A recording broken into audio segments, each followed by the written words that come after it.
The more time I spend away from Christianity, it makes me think, and the more conversations that I have with people, like post-Christianity or post-religion or after faith or whatever, it seems like the challenge that people face is pretty substantial. Again, coming from that fundamental kind of that evangelical persuasion, Christianity, it's it's not just something you do, it's who you are. It's your identifier, right? It's your community, it's your lifestyle, it's you signal people by saying you're a Christian, right? It's like being in the club, right? The cult, aka the cult. And the more conversations I have with people who have left Christianity, I was actually talking to my wife about it. And I was thinking, what do I want to call this video? Like life after faith, or hope after faith, or life beyond Christianity, or something like that's what I want to talk about in this video. Hi, my name's Timmy Gibson, former fundamental evangelical Bible thumping, tongue talk, Holy Ghost rolling pastor. Did that for 30 years actually, and spent 48 years as a Christian. And now, granted, when I first was in the process of what we call deconstruction, right? I'm deconstructing my religious upbringing. I was all over the place. I was believing all kinds of things there for a while. It's like, maybe we are lizard people. I don't know. Like you're just kind of all over the place a little bit until you kind of find your footing. And I didn't know where I was going to land specifically, because I thought, maybe I'm going to be spiritual, not religious forever. And to be honest, I thought I'd be a Christian forever. I just never saw that ever, ever, ever going away. I just didn't. Still, I've said it many times on my videos, it still shocks me to this day that I'm atheist. Again, just meaning that I don't see enough evidence to convince me any longer to be a Christian. And so where do we go from here, right? Like it's almost, a lot of times when people quit some kind of an addiction, usually they want you to replace it with something, right? Like if you stop smoking, start vaping, and then start doing, pouches or patches or the special nicotine gum or there's like things that you replace things with, right? So as a former Christian, that's kind of the natural flow. Like, what am I going to replace this with, right? I was a believer, now I'm a non-believer, but what am I? Because, I've said this before, though I am an atheist, it's not like I don't wear and I wouldn't be opposed to this, but I don't wear shirts that say, "Hi, my name's Timmy, the atheist." It's not, for me, it's not really an identifier unless I'm in a particular conversation where that is something that you talk about, right? It's something that obviously in my life, or maybe not obviously to me, it's just not something I talk about in real life very often, because I am in the Midwest. Not now. I'm filming this down in Seaside, Florida, actually, where they filmed The Truman Show, which I'm going to hopefully do a video over in that area where they did The Truman Show, and talk about The Truman Show movie a little bit. I'm going to watch it tonight. They have it here on DVD at the Airbnb that we're in. Anyway, so, it's like, what do you replace it with? It's if I don't have Christianity, then what do I have?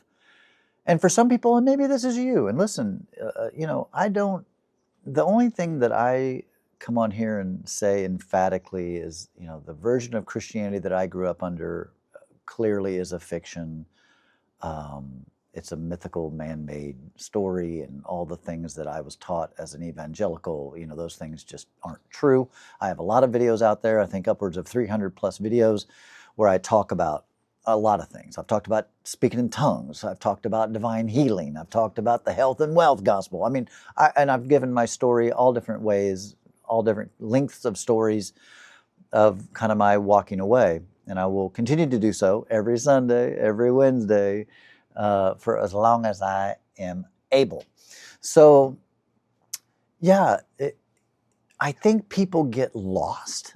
And I would say probably I was lost for a time. I was lost. It's like one of my friends who is also probably at this point, probably would say he's maybe just culturally Christian, but doesn't believe in it in the factual way, but just as like a cultural thing, or what he would say the morals or the fundamentals in the sense of being kind to others, love people, do good, that kind of thing. But you feel untethered. And that's something my friend would say. He'd say, I'm just starting to feel untethered. And I get that. I do. I do, because I experienced that like a little bit. And again, my story is just my story. I know everybody faces things different. I never struggled with, when I was walking away from Christianity, I never struggled with, like, what if it is true and I go to hell? Like, that just wasn't a thing. I just didn't think about that. I don't know why. I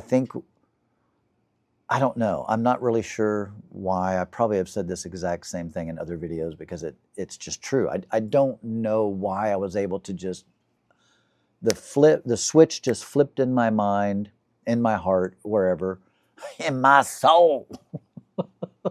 And I just realized it's bullshit. Like, that's not true. Like, there's no hell for people that just don't believe in Jesus, and there's no heaven for people who do. Like, that I just know that's not true, right? That I just know that's not true.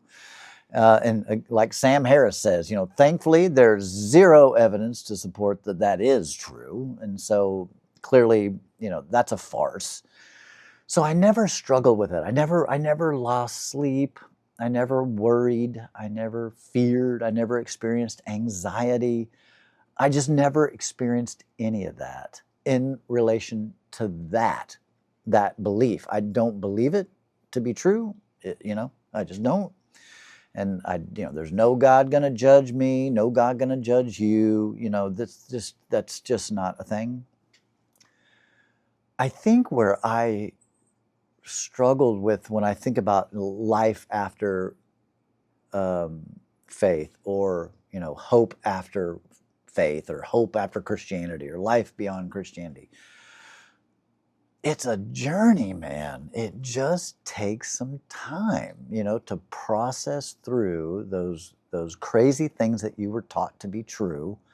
And then, as you probably are experiencing, that's why you're watching this video, is that you're having those doubts and those questions, right? In your own mind. It's like, is this true, right? How can this be true? This seems ridiculous, right? Like, this seems like a scam. Like, am I being punked? Where's Ashton Kutcher, right? You just kind of start realizing, I don't think it's that. Like, I don't think everything that I'm hearing here, or what I'm being told the Bible says, I just am not seeing that like that, right?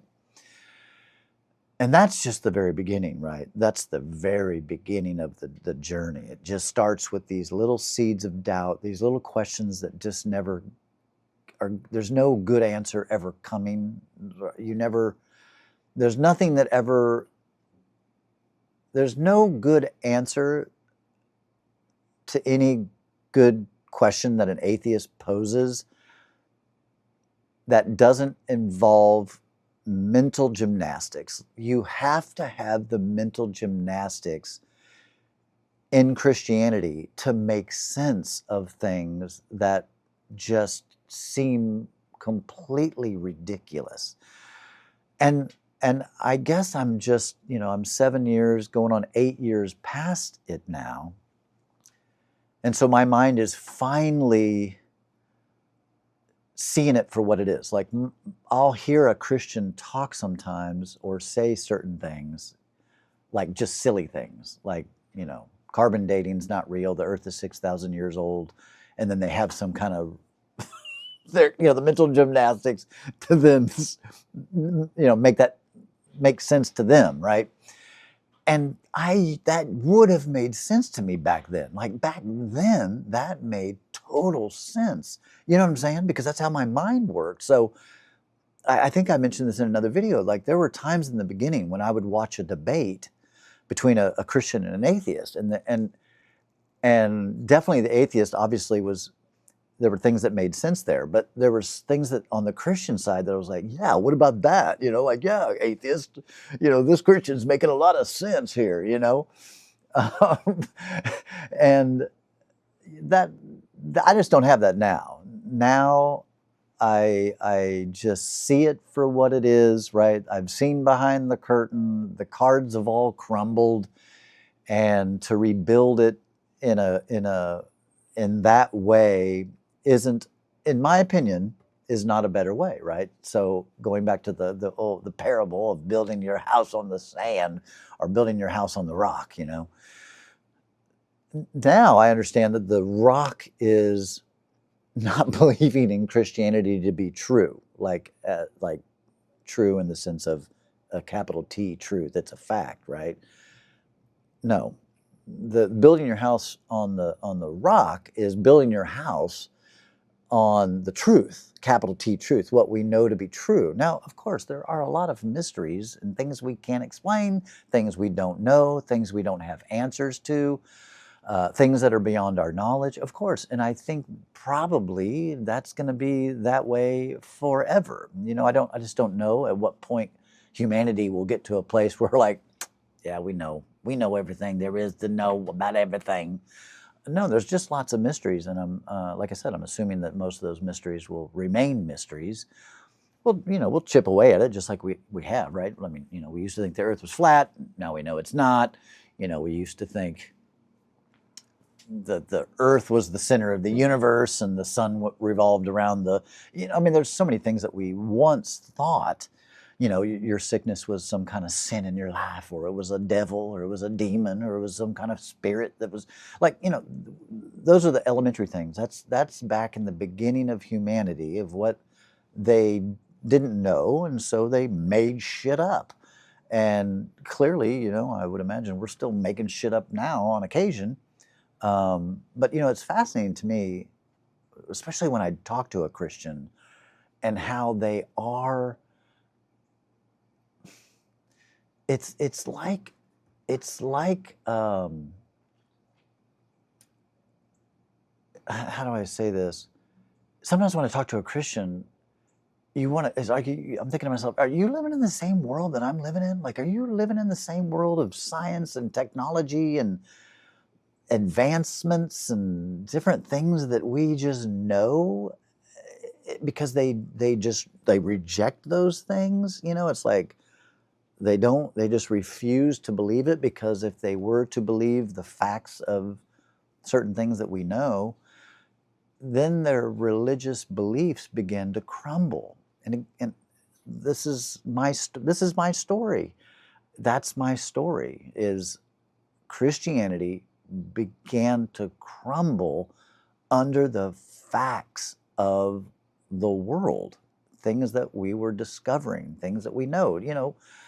I think I may have mentioned this in an earlier show, but you know, there's that skull they found over in Asia, and they've determined that it's a closer relative to, or a closer cousin or something to the Homo sapiens species, and that the Homo sapiens potentially and most likely have been on Earth for potentially up to 1,000,000 years. For sure confirmed 300,000 plus to 500,000, but it could go back even further.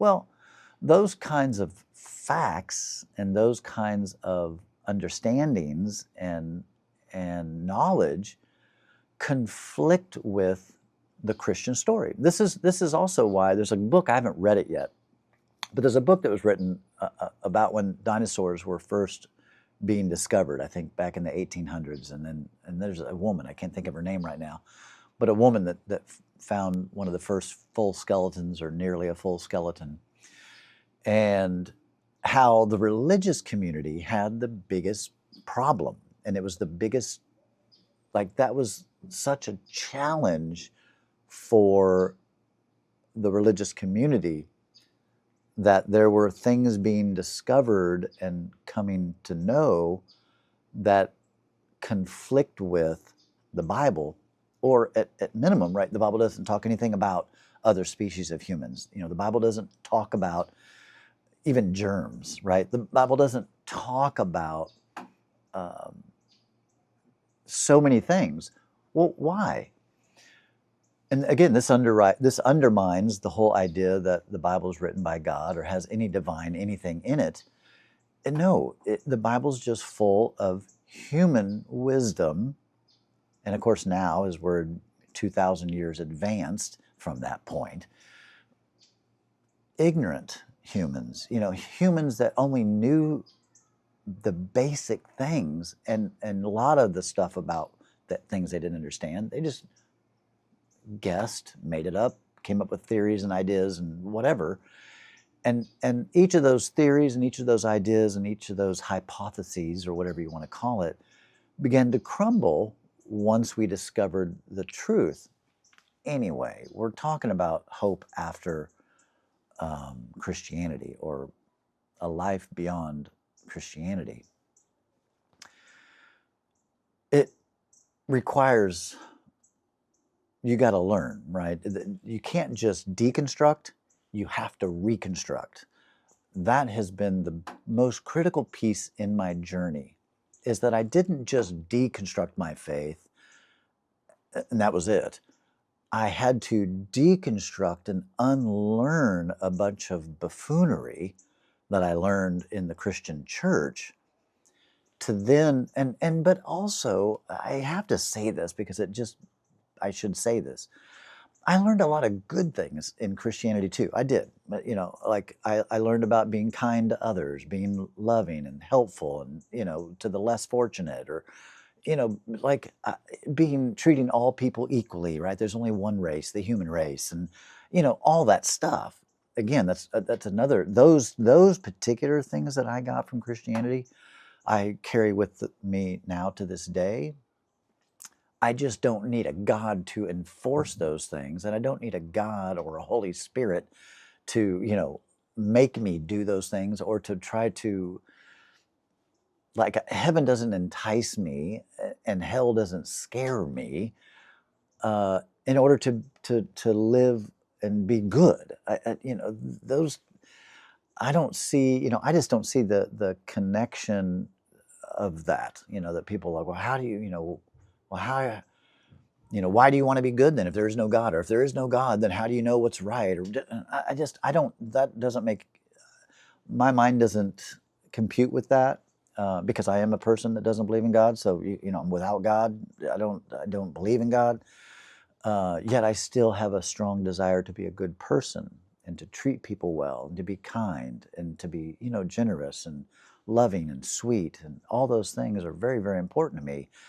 And it has nothing to do with God or any of that. Now, I would be lying if I said that probably my Christianity didn't influence that early on, because that was part of the Christian message that I was taught. Besides all the buffoonery and the weirdness and the fake, false, and untrue things, there were certain things that I do believe to be true, right? Love is the most important thing, right? I think love is just a key to life, right? Love yourself, love your family and your friends, and, and then love others, love your neighbors, like all that stuff. I'm like, yeah, Jesus was onto something there, right? And so when you do deconstruct, you have to reconstruct. And that comes through reading and studying and conversations and, maybe seminars, I don't know, YouTube videos like this and different things to just encourage you along your path of not just deconstructing the crazy stuff, but reconstructing your life. And there really is life after faith. There really is hope after faith.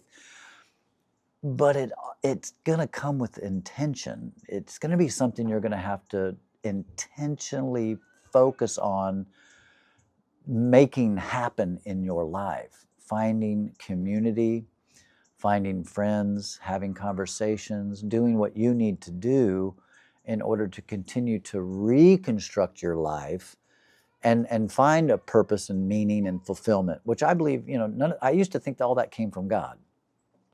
And it doesn't. It comes from my own self. I create my meaning. I create my purpose. I try to live in such a way that I can feel peace and feel good about myself when I go to bed at night. Like, how did I treat people? How did I talk to people? Did I tip well? Like, those things to me are what matter. Not for anything hereafter. It's for my life here, right now, in this place, at this very moment. And so if you don't reconstruct after you tear down all of the wildness, and you've got to, going back to the very beginning of the video, it's like you've got to replace all the shenanigans and the weird stuff with facts, with truth, especially the things that we know. There are always mysteries, right? There's just mysteries. Those are things that are fun to think about. Let me ask you this. Here's what I want you to do in this video. I'm getting cold outside. It's actually cold in Florida right now. It was super warm in the 80s, and then it got super cold here in Florida, and so the sun's going down, and so I'm getting a little bit cold. So let me just ask you a question, because this is a question that we were talking about, my wife and I were talking about today. And I want you to make some comments down below. What's been your biggest struggle in deconstructing? Kind of based on the video, make some comments there, okay? Cuss and discuss, as I always say. But here's a question for you. And I'm just curious, because this is fun for me. I said, okay, I like to ask my wife deep questions. So I'm like, all right, you rub the genie lamp. You get 3 wishes. And the 3 wishes have to be time travel. So you get 3 wishes of time travel, only into the past, okay, not the future. That's a separate genie bottle, right? I said you get 3 wishes to go to 3 different times. That was my daughter. You go 3 different places in time of your choice. 3 different places. Where would you go? Right? Where would you go? I want you to cuss and discuss below. I'm going to tell you mine here in just a second. Cuss and discuss below 3 places you would go in time. Anywhere in the past. Doesn't matter. You can go back 1,000,000 years, 10 million years. You can go back whatever you want to do. You can go back 5 years, whatever. Okay. For me, personally, if I could time travel, I would go back to when there were multiple species of humans. I would like to go back 300,000 years minimum to what was early man, what were we like? What were Neanderthals like? What were Decentivans like? What were Homo erectus? All the different species of humans, like what were they like? So I'd want to go back 300, 400, 500,000 years to see, A, what did they believe?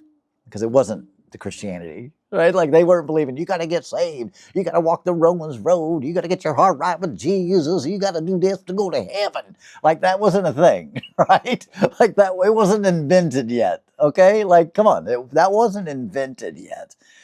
So I don't want to go back and find out, like, what are they believing? What are their religious or spiritual or mystical ideas back then?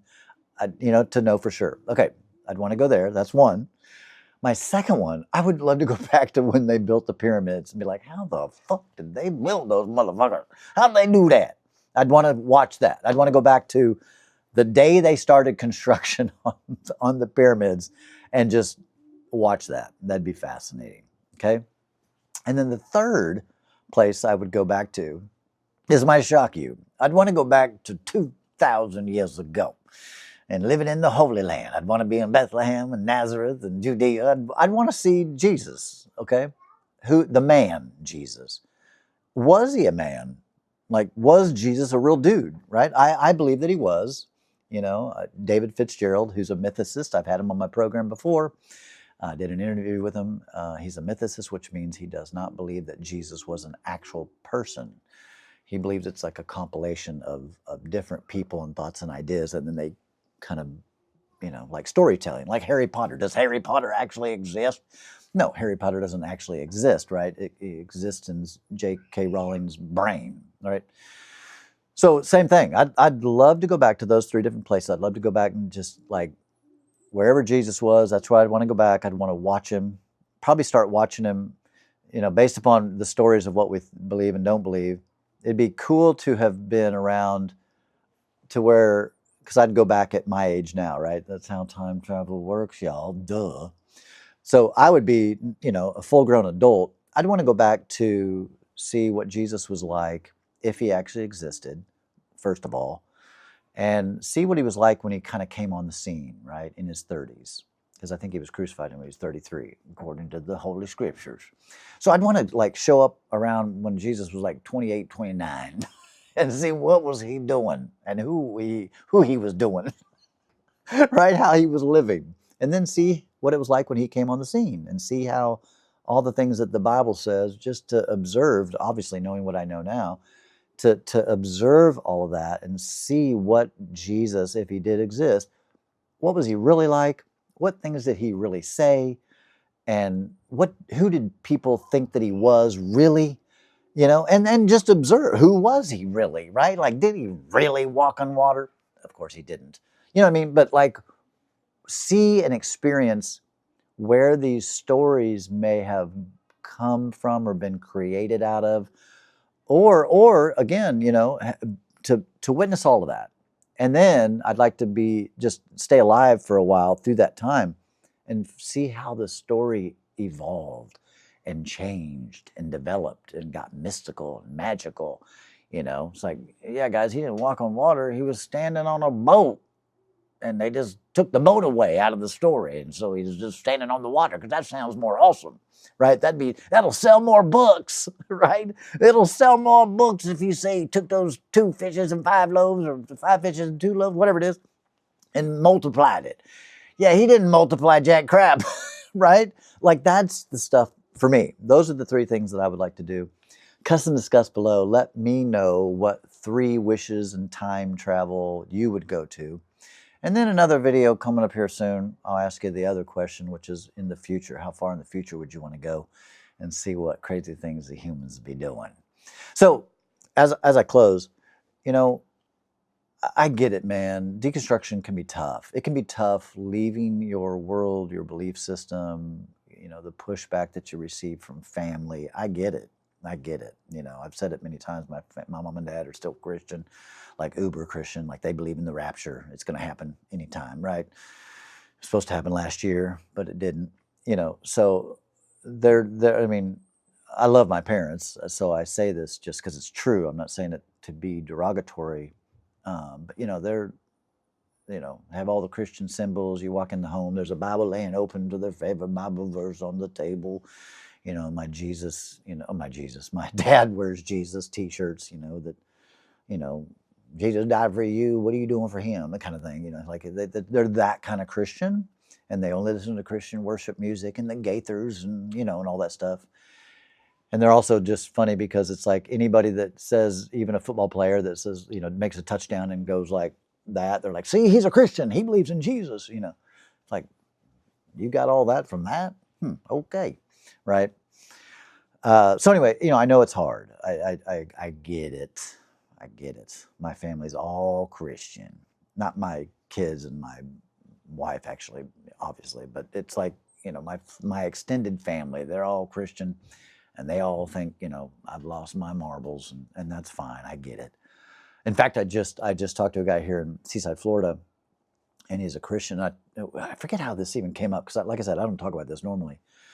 He was a vendor. He was an artsy fartsy vendor guy, and we just started, chatting. He had a man bun, so we were, and some tattoos. And he was just a cool dude. And he said something about, I think he might have asked me what I did for a living, and I told him, I'm a wedding officiant, and I'm in the wedding business, and then I do YouTube. And he's like, YouTube? Oh, that's cool. What do you do? What do you talk about?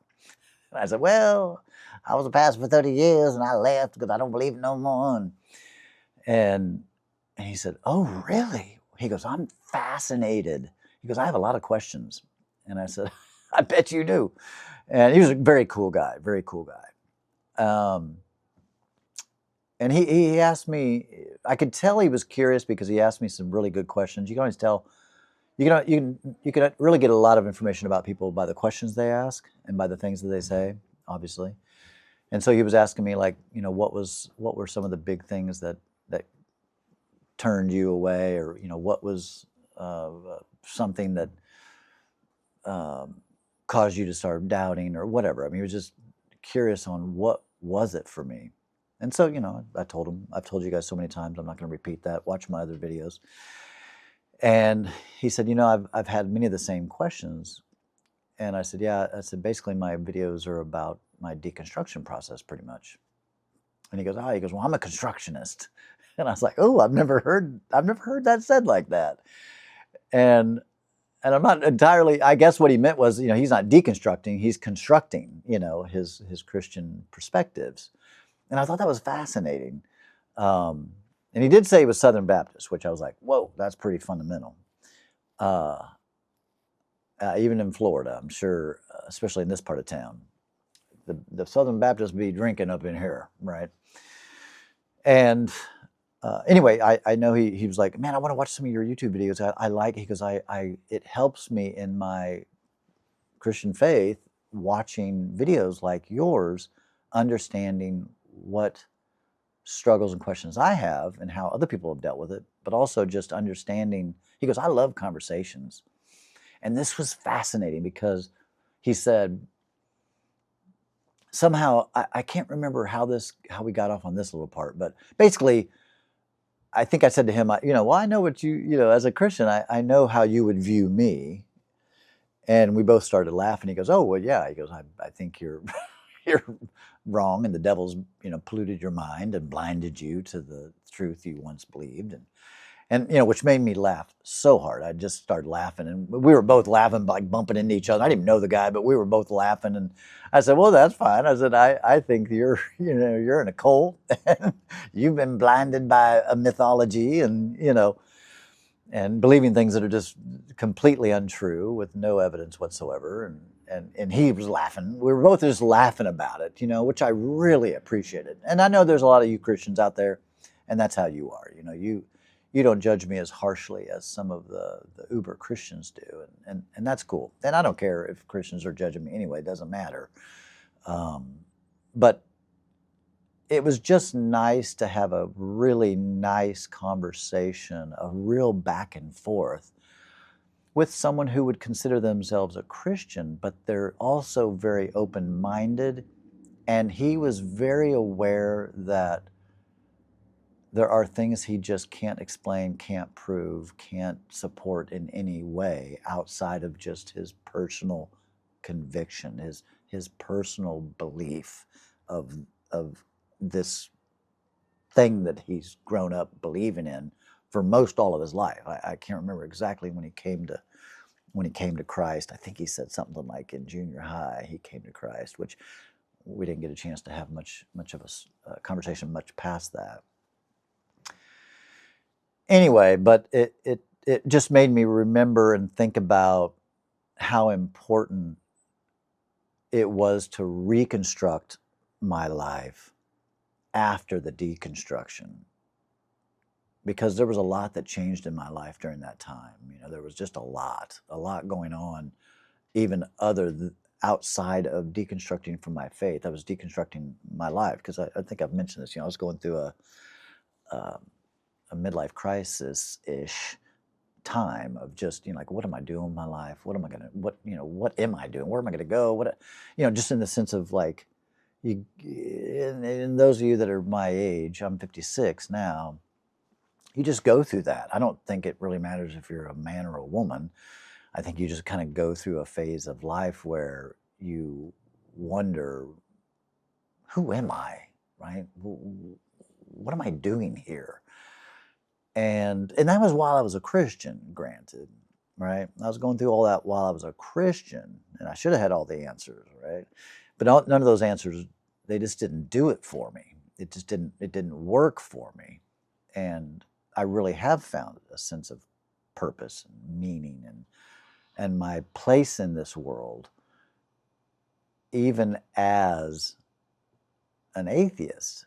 And it shocks me to say that, because I just never thought that would be possible, because for me, at that time in my life, like, I thought God was really my anchor.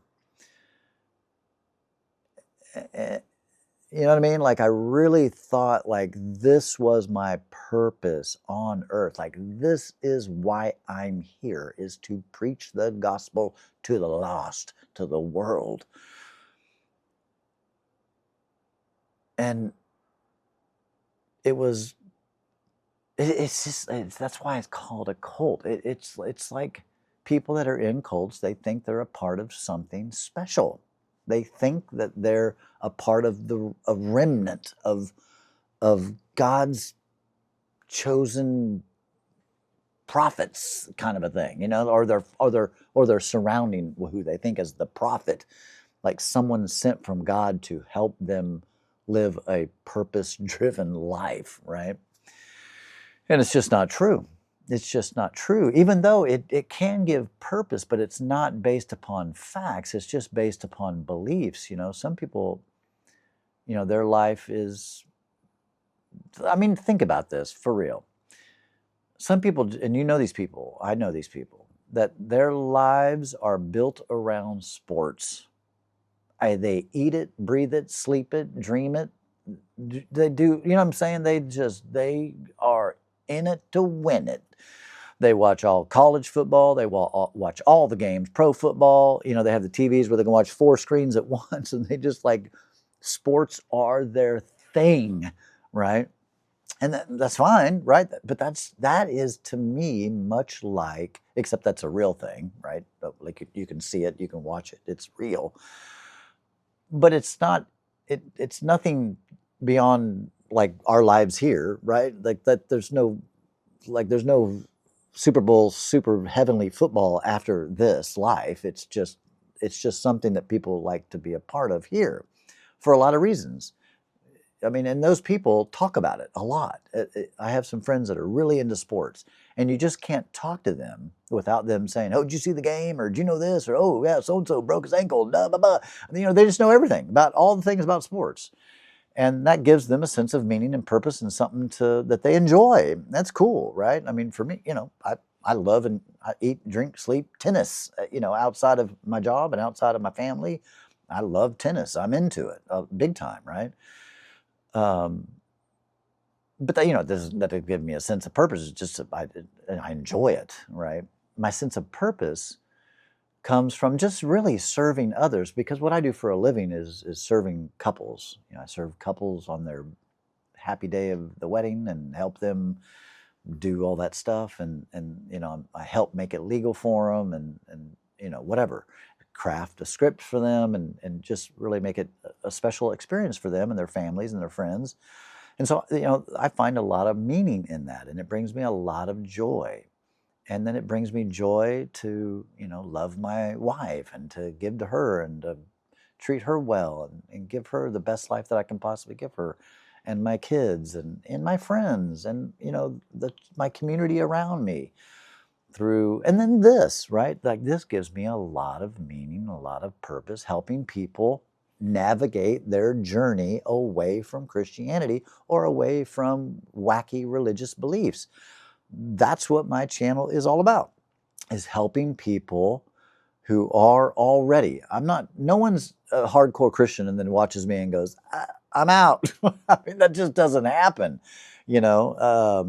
And if it does, great, like, that's fine too, but that's just not even the purpose of my channel. You know, people are walking away, and I create content to help people like you know, because people like me helped me when I used to watch, you know, like, and so, and I have a different, unique story just because of my story is different than other people.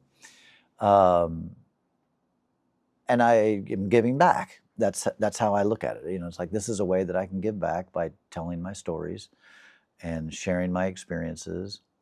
And I think it seems to me that people will tell me, they'll say, wow, that just resonates with me, you know? And that's all I'm looking to do, is like, I just hope my story resonates with who it's supposed to resonate with and help who it's supposed to help. And that's it. It's pretty simple, pretty straightforward. It's all that it is.